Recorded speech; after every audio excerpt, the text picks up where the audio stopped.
परमात्मा श्री गोविंद के मुख की वाणी है, भाव का भूखा हूँ मैं और भाव ही बस सार है। भाव से मुझको भजे तो भव से बेड़ा पार है। अन्न धन और वस्त्र भूषण कुछ न मुझको चाहिए, आप हो जाए मेरा बस यही मेरा सत्कार है। भाव जिस मन में नहीं उसकी मुझे चिंता नहीं, भाव वाले भक्त का भरपूर मुझ पर भार है। भाव बिन सुनी पुकारे मैं कभी सुनता नहीं, तेर भक्ति भाव की करती मुझे लाचार है। तो शास्त्र तो कहते हैं अनन्य ममता विष्णो हो, ममता प्रेम संगता भावस्स एव सांध्रात्मा बुधई प्रेमा निगद्यते। वैसे परमात्मा सर्वांतर्यामी है, परमात्मा घट-घटवासी है, कण-कण में वो रहता है। ऐसी कौन सी जगह है जहाँ पर वो नहीं है। गीता में कृष्ण स्वयं कहते हैं यो माम पश्यति सर्वत्र सर्वं च मयि पश्यति तस्याहं न प्रणश्यामि सच में न प्रणश्यति। जो सब जगह मुझे देखता है और सब में मुझे देखता है वो भक्त कभी नष्ट नहीं होता और वही उच्च क्वालिटी का भक्त है। लेकिन भाव से सर्वांतर्यामी परमात्मा को भाव से हम पुकारें और कहते हैं, मान लो किसी मैया ने व्रत किया, भगवान प्रकट होकर बोले परब्रह्म क्या चाहिए, बोले तुम्हें देख के लगता है कि तुम मेरे पुत्र बनकर के आओ, मेरी गोद में खेलो। तो परमात्मा उस भक्तिमती माता की भावना की पूर्ति के लिए कुछ भी कर सकते हैं, अपने संविधान में परिवर्तन करके भी, और नन्हे से गोपाल बनकर उसकी गोद में खेलने के लिए आ जाते हैं। तो भाव स एव सांध्रात्मा बुधई प्रेमा निगद्यते, वो भाव के ही बस में है। एक हिंदी के कवि की पंक्ति मुझे स्मरण हो रही है, भाव के बस में है भगवान, भाव के बस में है भगवान, भाव बिना सब साधन झूठो, भाव बिना सब साधन झूठो, बिरथा सकल विधान, भाव के बस में है भगवान। और कहते हैं भाव नहीं तो निधिवन मधुवन, भाव नहीं तो निधिवन मधुवन, लागत सब वीरान, भाव होए तो जित देखूं तित दीखत सुंदर श्याम, भाव के बस में है भगवान, भाव नहीं तो। इस पंक्ति पर बड़ा ध्यान देने की जरूरत है। भाव नहीं तो हर मंदिर में, भाव नहीं तो हर मंदिर में, दीखत बस पाषाण, भाव होए तो पाषाणों में प्रगट होए भगवान, भाव के बस में है भगवान। बरसावत रस राज रास रस करत रसिक नित्य पान, कुंजन कुंजन डोलत राजो सुनि मुरली की तान, भाव के बस में है भगवान। तो भाव बड़ी चीज है। भावस एव सांध्रात्मा बुधई प्रेमा निगद्यते। भाव की वजह से ही परमात्मा अनेक रूप लेकर के आते हैं। अनेक रूप रूपाय विष्णवे प्रभु विष्णवे, ऐसा लिखा। और भाव की ही तो बात है कि किसी को मंदिरों में भगवान नजर आते हैं, किसी को मंदिरों में पाषाण यानी कि पत्थर नजर आते हैं। इसी बीच केंद्रीय कृषि मंत्री शिवराज सिंह चौहान भी कृष्ण भक्ति में सराबोर नजर आ रहे हैं। उन्होंने भोपाल स्थित अपने आवास पर कृष्ण भक्तों के साथ कान्हा के जन्मोत्सव पर भजन गाकर उत्साहवर्धन किया। सुनिए आप।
छोटी छोटी गैयाँ, छोटे छोटे ग्वाल, छोटो सुमेरो मदन गोपाल, और आज वही बाल गोपाल मदन गोपाल का प्राकट्य हो चुका है मथुरा में। और मेरे सहयोगी भास्कर मिश्रा लगातार बने हुए हैं। भास्कर, कामधेनु गाय का जो दूध है उससे अभिषेक हो चुका है भगवान का, अब इस वक्त क्या चल रहा है, आप तस्वीरें जरा बताइए।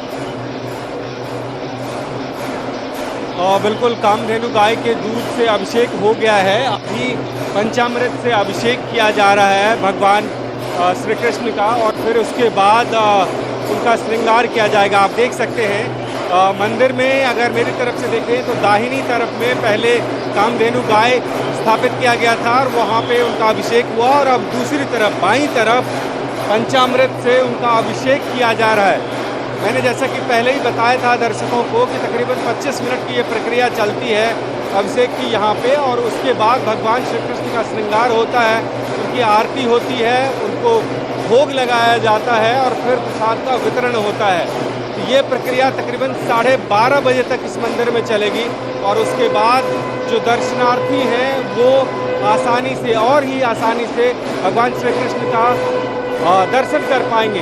एक चीज़ मैं बताना चाहूँगा, पूरे ब्रज क्षेत्र में पिछले 2 दिनों से जो उत्सव का माहौल था उसकी परिणति का क्षण है ये, और इसी क्षण के लिए हमने ये देखा है कि परसों रात से लोग सड़क पे सो रहे थे इस इंतज़ार में कि एक वो घड़ी आएगी जब भगवान श्री कृष्ण प्रकट होंगे और तब उनका दर्शन होगा, तब चरणामृत यहाँ से ग्रहण करेंगे और अपने व्रत को सौंपेंगे। तो वो लोग जो पिछले 2 दिन से इंतज़ार कर रहे थे उनको अब इंतज़ार नहीं करना पड़ेगा, इंतज़ार की घड़ी उनकी ख़त्म हुई है। एक एक करके वो आगे आ रहे हैं, दर्शन कर रहे हैं, भगवान का अभिषेक चल रहा है। इस पूरे परिसर में अगर बात करें तो लाखों भक्त हैं, और न सिर्फ ब्रज क्षेत्र के बल्कि पूरे इंडिया से लोग यहाँ पे आते हैं, और खासकर ये पूरा बेल्ट कह लें, मथुरा यानी उत्तर प्रदेश का ये हिस्सा, फिर इसके साथ साथ यहाँ भरतपुर और बयाना का क्षेत्र जो राजस्थान का इलाका है वो पूरा क्षेत्र, ये पूरा क्षेत्र जो है ऐसा लगता है कि हर घर हर परिवार से लोग उठ के यहाँ पे कृष्ण जन्मभूमि मंदिर पहुँचते हैं, यहाँ पे भगवान श्री कृष्ण का दर्शन करना चाहते हैं। हमारे देश में जो आंचलिक भक्ति का स्वरूप है उसमें अगर आप देखें तो श्री कृष्ण की भक्ति जो है उसका रूप सबसे बृहद है, सबसे विस्तार है। ये न सिर्फ इस ब्रज क्षेत्र में बल्कि पूरे राजस्थान में आप चले जाइए, और इसके साथ साथ गुजरात के क्षेत्र में भगवान श्री कृष्ण के भक्ति के अनन्य भक्त लोग हैं, और वो सब कोशिश करते हैं कि ऐसे मौके पे यहाँ पे पहुँचे, मथुरा आए, दर्शन करें, और वो घड़ी आ चुकी है। पुलिस प्रशासन के लिए बहुत बड़ी चुनौती होती है कि इतनी बड़ी संख्या में जो भक्त आएँ, और सब कोई यही चाहता है कि भगवान के प्रकट उत्सव के समय में वो यहाँ पे मौजूद रहे, भगवान के जन्मोत्सव को वो देख पाएँ। तो उस घड़ी के वक्त में इस बड़े से भक्तों के सैलाब को अच्छी तरह से मैनेज करना, जिससे उनको परेशानी बना हो और वो आसानी से दर्शन भी कर ले भगवान की, ये एक चुनौती होती है। लेकिन भगवान के जो अनन्य भक्त हैं वो मानते हैं कि आज इस स्थली पे भगवान श्री कृष्ण का दर्शन इतना आसान नहीं है, इसीलिए भगवान के दर्शन के लिए सब कष्ट सहते हैं और दर्शन करके यहाँ पे जाते हैं। तो अभी भी अभिषेक की प्रक्रिया चल रही है, और कुछ देर अभिषेक की प्रक्रिया चलेगी, और फिर बाद श्रृंगार होगा, भगवान की आरती होगी, भोग लगेगा, और लोगों में प्रसाद वितरण किया जाएगा। प्रसाद के बारे में भी बता दूँ कि इस बार ये कोशिश की गई है कि जो भी लोग यहाँ पे पहुँच रहे हैं श्रद्धा और भक्ति के साथ में, इस मंदिर से जब वो बाहर आए तो उनको चरणामृत भी मिले और प्रसाद भी मिले। इस लिहाज से इंतजाम किया गया है, लगातार प्रसाद एक तरफ बनाया जा रहा है जो भगवान को भोग लगता है, कि इससे कि लाखों भक्त जो आए हैं उनको किसी भी तरह से कमी ना हो, उन तक प्रसाद पहुँचे। और जो वर्षों की प्रक्रिया है इस मंदिर में, इसमें किसी भी तरह के खलल ना हो। आप देश भर के तमाम मंदिरों में आपने देखा होगा भगवान का अभिषेक पहले हो जाता है, आरती हो गई, प्रसाद वितरण हो गया, लेकिन यहाँ पे अभी भी अभिषेक चल रहा है। जो श्री कृष्ण जन्मस्थान सेवा संस्थान से जुड़े हुए लोग हैं, वो लोग जो पुजारी हैं, वो लोग खुद अभिषेक अभी कर रहे हैं, और अभिषेक के बाद में आगे की प्रक्रिया शुरू की जाएगी। जी बिल्कुल। और ये तस्वीरें हम आपको दिखा रहे हैं जहां भगवान का पंचामृत अभिषेक किया जा रहा है। इससे पहले कामधेनु गाय के दूध से भगवान श्री कृष्ण का अभिषेक किया गया। और भोपाल से भी हम आपको तस्वीरें दिखा रहे हैं जहां doctor C M Mohan Yadav भी इस वक्त देखिए भजन कीर्तन करते हुए नजर आ रहे हैं। इससे पहले हमने आपको मध्य प्रदेश के पूर्व मुख्यमंत्री और केंद्रीय मंत्री शिवराज सिंह चौहान की तस्वीरें भी दिखाई। उन्होंने भी भगवान की भक्ति में आज एक भजन भी गाया। जल्दी से दिनेश का भी रुख कर लेती हूँ। दिनेश,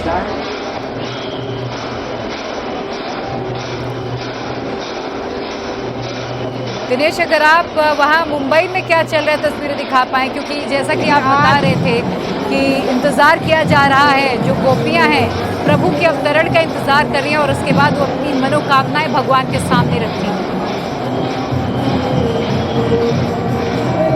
जी बिल्कुल प्रिया, तस्वीरें दिखाता हूँ। देखिए गोपियाँ जो है काफ़ी समय से इंतज़ार करती, अब चूँकि भगवान कृष्ण का आगमन हो चुका है, इनके कान्हा का आगमन हो चुका है, इनके माखन चोर का आगमन हो चुका है, तो अब भक्ति रस में डूबी हुई है गोपिकाएं इस पल का स्वागत कर रही हैं। और जो उनके मन में तमाम कामनाएं हैं, जो उनके जो इच्छाएं हैं, वो अब कान्हा के सामने रखेंगे, अपने माखन चोर के सामने रखेंगे, क्योंकि इन्हें विश्वास है कि जो भी ये अपनी मुरादें कान्हा से कहते हैं, कान्हा उनकी तमाम मुरादों को पूरा करता है। आपको बताएं, देखिए साल में इकलौता एक ऐसा दिन और ख़ास तौर पर एक ऐसा रात होती है जब वो खुलकर गोपियाँ जो है वो कृष्ण के रंग में रंग जाती है। और यहाँ पर आप देखिए छोटी बच्चियाँ हैं, माताएँ हैं, कई और लोग हैं, कई पुरुष हैं, वो भी आज इस तरह से अपने भक्ति को प्रदर्शित कर रहे हैं। यह मुझे पता है कि आज का क्षण उनके जीवन में इसलिए भी खास है क्योंकि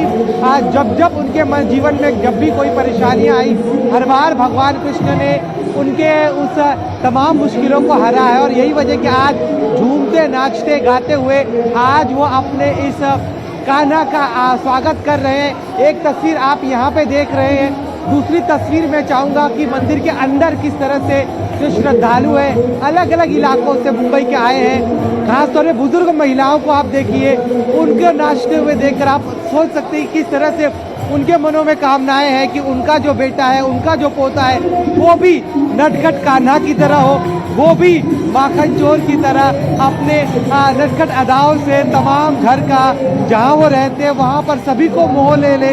और आज के युवाओं के लिए भी वो आदर्श है कि किस तरह से जीवन को जिया जाता है, समाज के लिए किस तरह काम करते हैं। और यही वजह कि आज पूरे भक्ति रंग में मुंबई रंगी हुई है और जिस खूबसूरत तरीके से इस पूरे मंदिर को सजाया गया है, ये भी काफ़ी ज़्यादा देखनीय है। और साथ ही आपको बताएं, लगातार सुबह से ही बॉलीवुड की कई बड़ी हस्तियां यहाँ पर दर्शन के लिए आ रहे हैं और अब रात भर यहाँ पर इसी तरह से भक्ति का रंग हमें देखने को मिलेगा, जब जो कृष्ण के भक्त हैं वो नाचते हुए बिल्कुल दिनेश, ये मनोहर दृश्य, ये मनमोहक दृश्य इस वक्त हर भक्त अपनी आंखों में जी भर कर भर लेना चाह रहा है, क्योंकि आज उसके प्रभु का प्राकट्य हुआ है, आज भगवान का प्राकट्य हुआ है।